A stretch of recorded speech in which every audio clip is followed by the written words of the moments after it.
buenas. Estamos aquí en el Festival de Cannes. Quien está detrás de cámara estuvo en este festival hace 2-3 años, una ópera prima notable. Hablamos en su momento, Simón, no del desierto, de la montaña. Gran película con el Toto Ferro. En este caso vuelve Federico Luis y vuelve con una película más notable quizás, nada más que breve.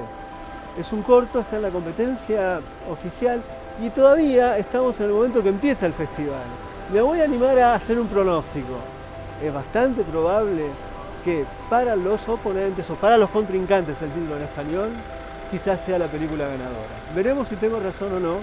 Lo que sí es que no tiene la menor importancia, porque lo que vale acá es la película. Y es una película notable sobre el mundo pugilístico y en particular la infancia en el mundo pugilístico. Así comienza el cinematógrafo.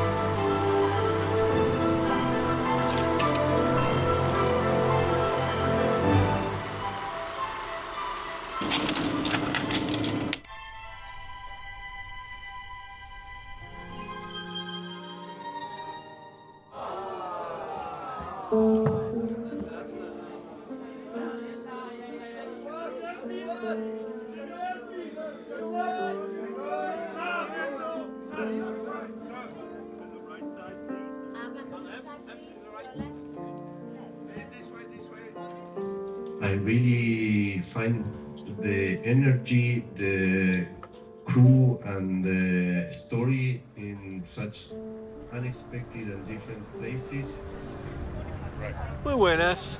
Hola Roger, ¿cómo estás? Federico Luis, director de una película extraordinaria, una de las grandes óperas primas, estrenada aquí hace unos años. Su título era Simón de la Montaña. Así Pero ahora es. vuelve acá, a Cannes, y está en la competencia de cortos con otra película extraordinaria contra los contrincantes, por los contrincantes. ¿No? Para los Para los contrincantes. contrincantes sería el título. Bueno, me acordaba en inglés el título. Dije, ¿cómo se llamaba en español? Película notable sobre boxeo, relativamente llamativo la elección de tema, pero vamos por ahí. ¿Por qué empezaste esta película, este corto, que se transcurre en México y que tiene a un niño como protagonista? Bueno, yo estoy hace ya 2 años escribiendo un guión para un segundo largometraje que se va a llamar El entrenador de perros, que está basado en un personaje de un libro del escritor mexicano Mario Bellatín.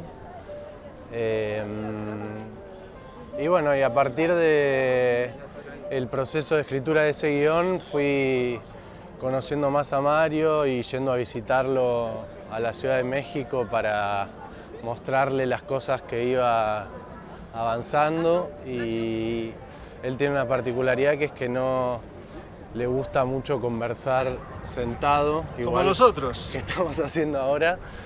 Y me proponía ir a dar algunos paseos para ver el mundo mientras conversásemos sobre las ideas de la ficción. Y en uno de esos paseos un día me dijo, vamos a ir a ver boxeo a Tepito, cosa que a mí me llamó la atención porque tampoco hubiera asociado a que Mario le interesase particularmente el boxeo, así que supuse que había alguna sorpresa ahí guardada. Y cuando llegamos, la sorpresa consistía en que el box era de chicos de entre 7 y 15 años. Y cuando vi la primera pelea me quedé así en un estado de shock total. Vi la segunda y cuando fue la tercera se sube Damián, que es el chico que protagoniza el corto, y él en particular tenía como una especie de magnetismo en la mirada que me hizo quedarme pegado a él desde que se estaba preparando para subir a la pelea, durante la pelea y hasta que se bajó. Y bueno, me dieron muchas ganas de filmarlo y así fue que nos pusimos en campaña. básicamente te acercaste a él, le preguntaste, ¿podemos hacer una película? Digamos, porque él pareciera estar absolutamente cómodo con el acto de ser filmado. Bueno, hay obviamente una súper larga tradición del boxeo como una disciplina que llama al cine y a la literatura hace muchísimo tiempo. A mí me gustan muchas películas de boxeo. El boxeo en particular siento que es como un lenguaje, tiene como un lenguaje sin palabras que de algún modo pide ser llenado por alguien que lo comente, ya sea un texto escrito o una imagen, un sonido filmado. Y de un modo muy natural porque es un escenario, una puesta en escena que ya parece venir de la vida real. Uno muy fácilmente puede imaginarse cómo podría poner una cámara para convertir eso en una escena de ficción de una película. En Simón de la Montaña, como en este caso, para los oponentes o los contrincantes, sale en inglés todavía, porque es for the opponents, ¿no? Exacto. Hay algo que sí sucede, que es la cercanía de la cámara frente al rostro del personaje principal. Es decir, hay una suerte de cerrar el plano a propósito del rostro. Pasaba en aquella, menos en esta fundamentalmente, de tal forma que el mundo circundante, no solamente los adultos, sino, te diría, el mundo en sí, casi quedan fuera de campo. Te quería preguntar un poco por esa decisión que es clave a lo largo de los 13, 14 minutos, 15 de duración que tiene para los contrincantes. Bueno, en Simón de la Montaña para mí la forma de encuadrar a este personaje tenía que ver con poder, a través de una cámara que esté pegada a su rostro, invocar al espectador a poder pensar si lo que el personaje estaba haciendo era verdad o no y poderlo poner como en una especie de posición de detectivesca, de tenerse en cada mínimo gesto que el actor Lorenzo ponía en marcha. Lorenzo Ferro, ¿no? Lorenzo Más Ferro. conocido como Toto Ferro o El Ángel, ahora director. Gran director. Y bueno, fue una cantidad de gestos que estuvimos trabajando antes de la película en ensayos de una manera muy minuciosa y me pareció durante los ensayos que esa forma de encuadrar iba a ser una forma que iba a darle vida a la película y que la película iba a terminar estando hecha más que nada como materia prima de esa gesticulación que el personaje tenía. Y en el caso de para los contrincantes, por razones distintas terminó llegando a un lugar muy parecido, pero un poco lo que a mí me daban ganas de intentar era de encuadrar a todo ese mundo que se me presentó como muy complejo, por todas las capas de relaciones entre adultos, niños, la violencia, la brutalidad del boxeo y a la vez la belleza de la danza que tiene ese deporte, si se le puede decir deporte. Y quería de algún modo poder dejarme afuera y no centrarme tanto en todas las voces que tenía alrededor, sino justamente poder convertirlas en voces y no tener tanto un rostro que compita con la emoción o el punto de vista o el vehículo que era para la historia el rostro de Damián, que es el protagonista para los contrincantes. Hay algo en la película que, digamos, la película se ciñe a un momento previo a la pelea,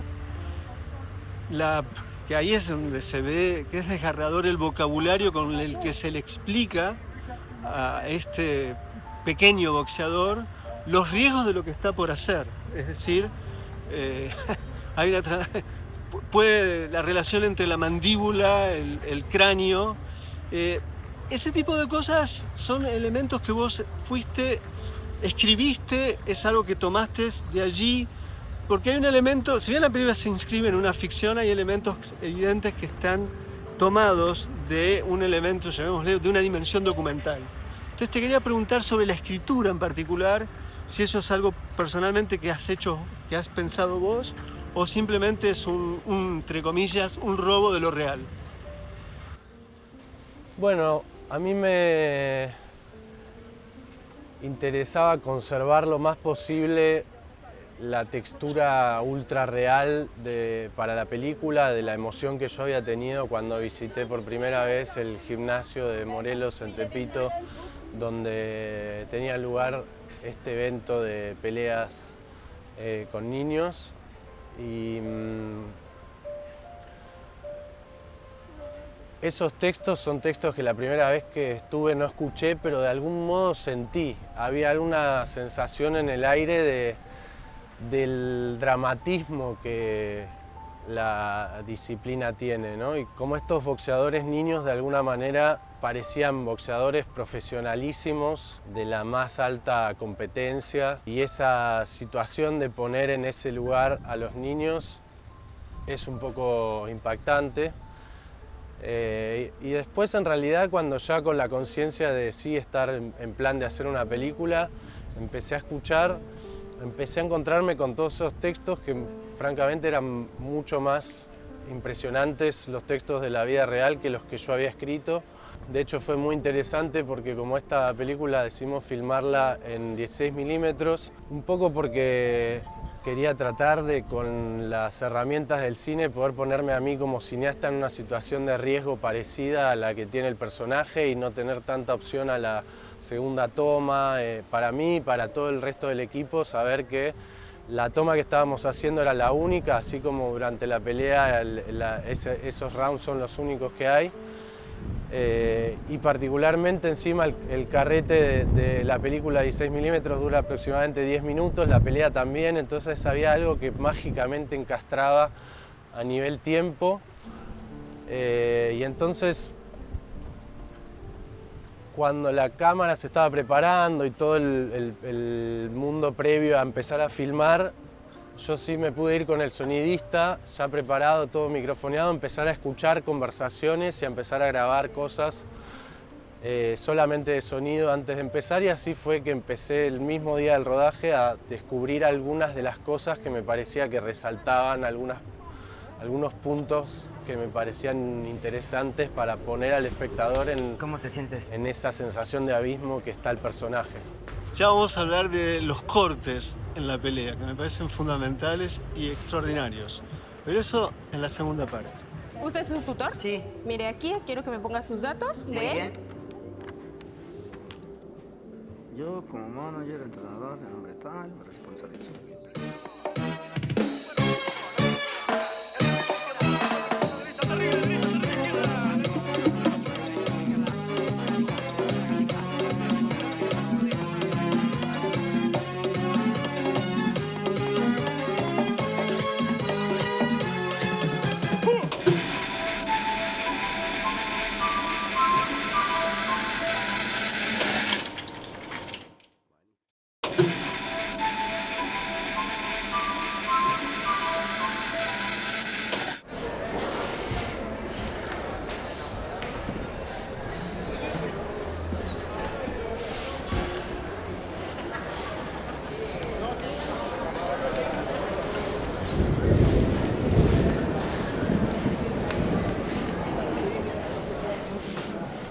Recién hablábamos de todos los instantes de la pelea.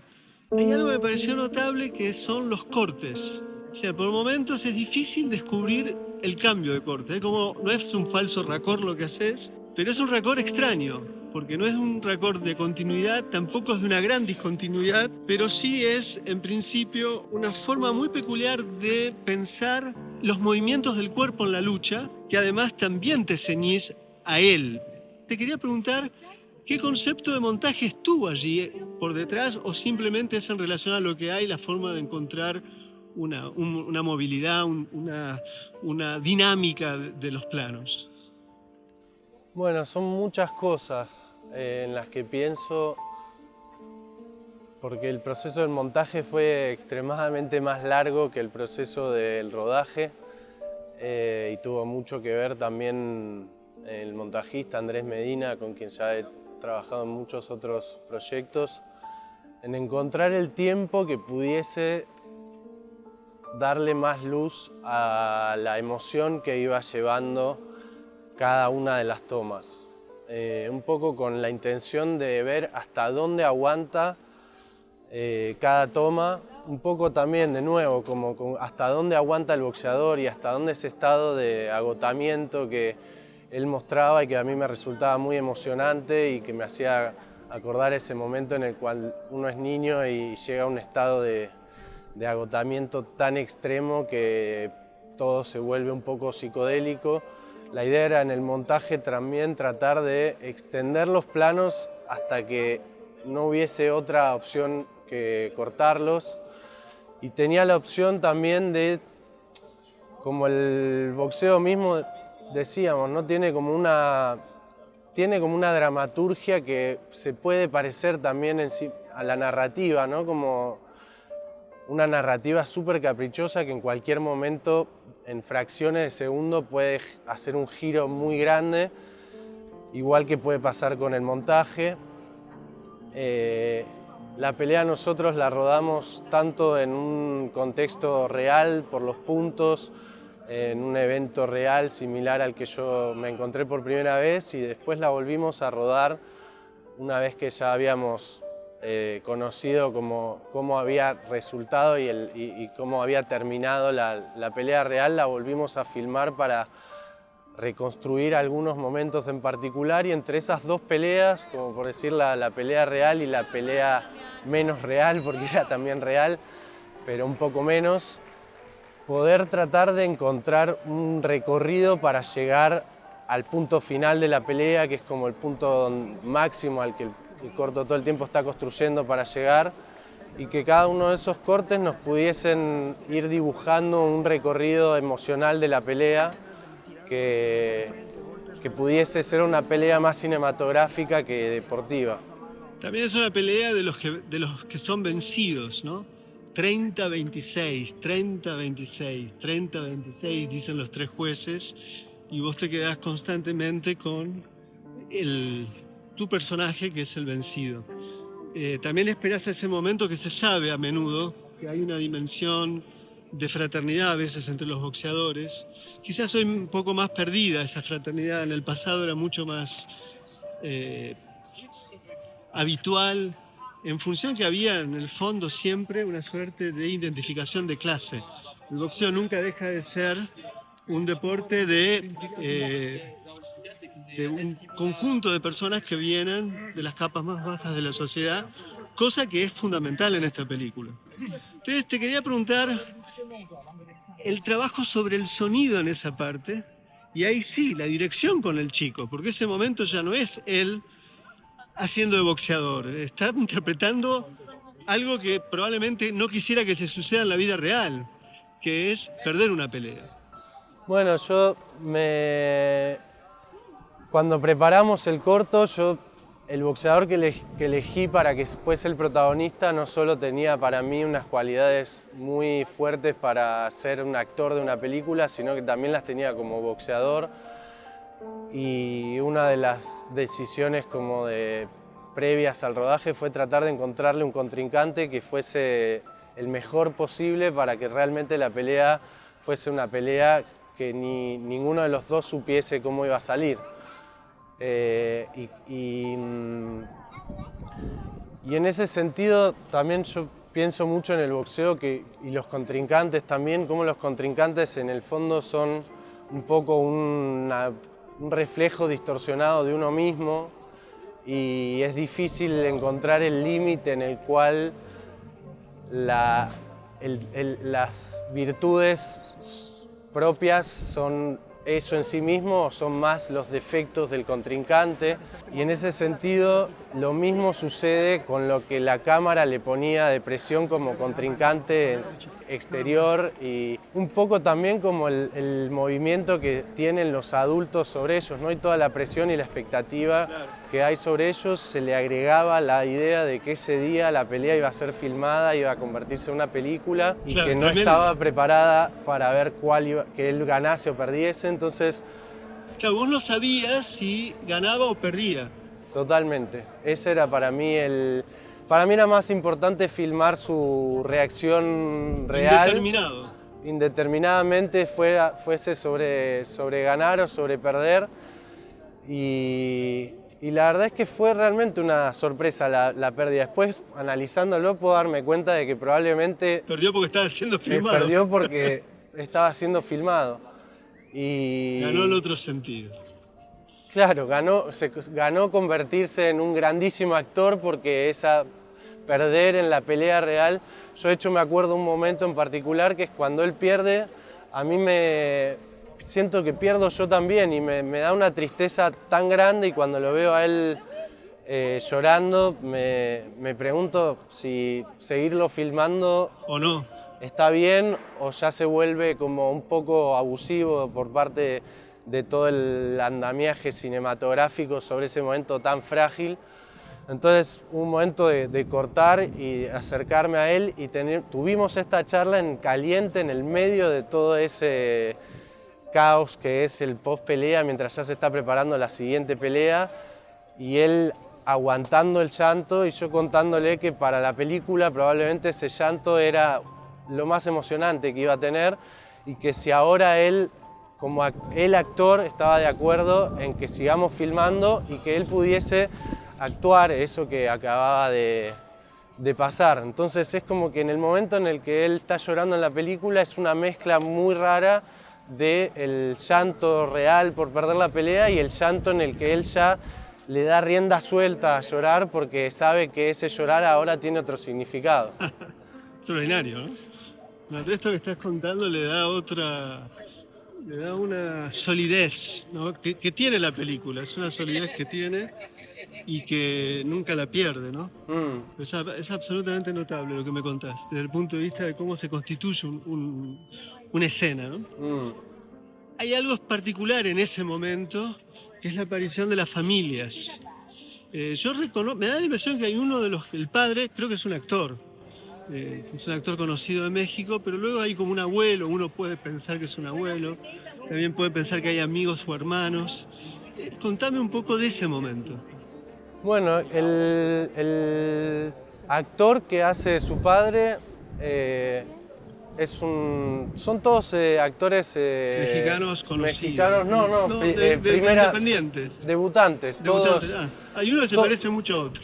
El actor que hace el padre era el profesor de judo que estaba en el gimnasio de al lado y que cada vez que yo iba a visitar el gimnasio de Tepito era quien más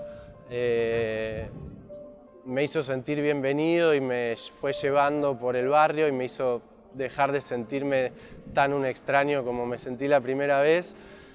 Y un poco por eso y porque lo veía muy elocuente y con muchísimas ganas de actuar, le pregunté si quería actuar y en un segundo él pudo, como era profesor de judo él también y tenía toda esa información de los padres, todo lo que los padres les dicen a los niños, Claro. Lo vivía escuchando, él tenía infinitos textos sobre lo que él le podía decir a Damián como hijo también tomados de la vida real y de su colección personal de recuerdos infinitos de padres y padres y padres, Sí, como una especie de síntesis Claro. total de todos los padres de Tepito puestos adentro de la actuación ficcionada. O sea que hay una dimensión absolutamente de trabajo colectivo de esta ficción. Totalmente, sí. De hecho, bueno, el que es el entrenador es su entrenador real, el que hace su hermano, su amigo, es su mejor amigo del barrio. Son todos los personajes que realmente tenían alrededor y por eso de algún modo cuando conseguimos que la película se desvanezca y nos olvidemos que estábamos filmando una película, todo eso que ellos ya traían de antes y sus relaciones de toda la vida son lo que termina dándole la verdad esa que se siente o la emoción que se puede sentir porque no tienen ningún miedo de acercarse y tocarse y de decirse cosas, ¿no? Como... Es la última pregunta la que te voy a hacer, breve además. Aparte lo haces de un modo muy preciso. Las tres opciones musicales, en realidad es un mismo tema, aparece al inicio, casi hacia el final y al final. ¿De dónde salió esa? El título es Closer. Perfecto en realidad en cómo está filmada es Closer.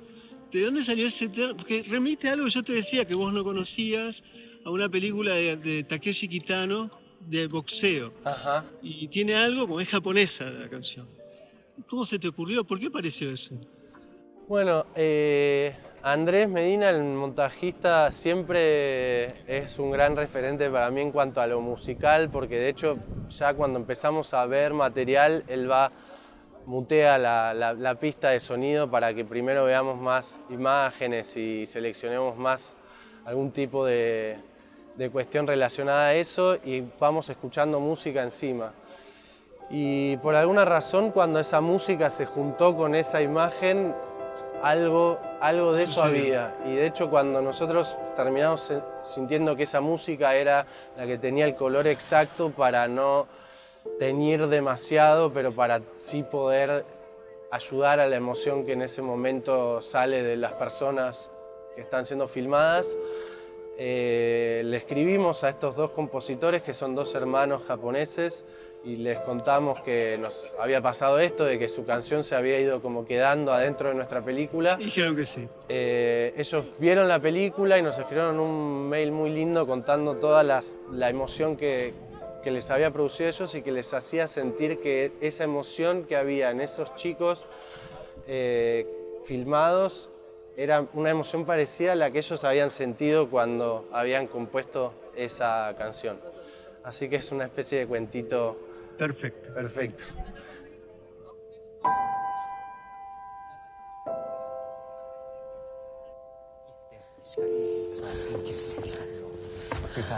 最後しっかりいかないと勝てないよ。出し切らない。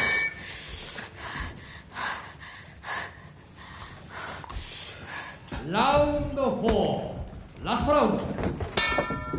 よいしょ。下から。いいよ、結構見えてるよ。自分からジャブからいくよ。ついて。下からそうそう。ナイスプレー。ナイスプレー。下から下から。オッケー。オッケー。まだあるぞ。